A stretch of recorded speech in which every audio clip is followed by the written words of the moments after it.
States insufficient action against rampant mob lynching incident highlighted. National federation of Indian women ने supreme court में याचिका दायर की है। सुप्रीम कोर्ट ने ministry of home affairs and 6 state government Maharashtra, Odisha, Rajasthan, Bihar, Madhya Pradesh and Haryana से cow vigilance द्वारा मुसलमानों की पीट कर हत्या और भीड़ हिंसा के विरुद्ध कार्रवाई करने में निरंतर विफलता के लिए स्पष्टीकरण की मांग की है। What is a mob lynching? Mob lynching व्यक्तियों के समूह द्वारा की गई सामूहिक हिंसा है, जिसमें किसी व्यक्ति के शरीर या संपत्ति पर हमले शामिल होते हैं, चाहे वो सार्वजनिक या व्यक्तिगत हो।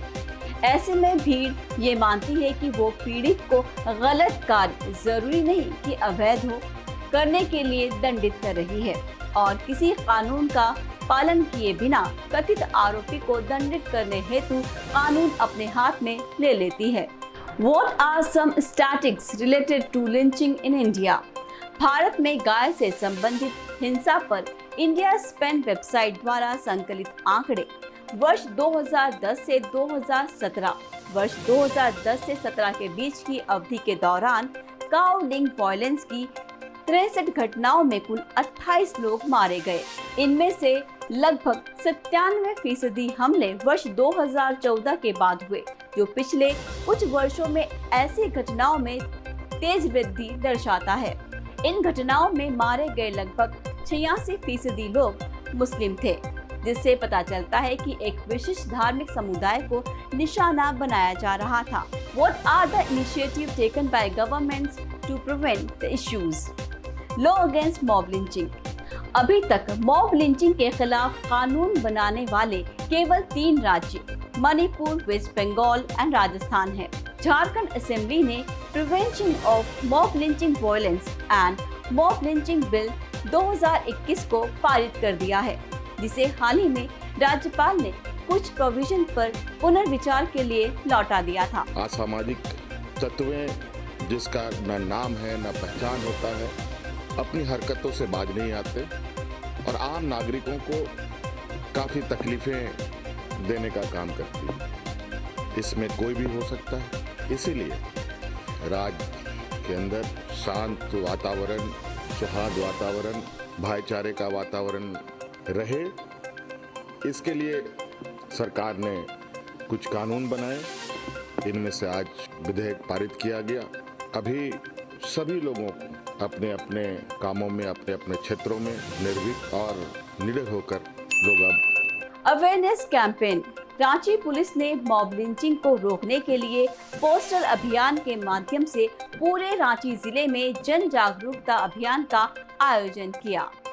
औरंगाबाद पुलिस ने मॉब लिंचिंग की घटनाओं पर अंकुश लगाने के लिए मराठवाड़ा से अभी 8 जिलों में जागरूकता अभियान चलाया है।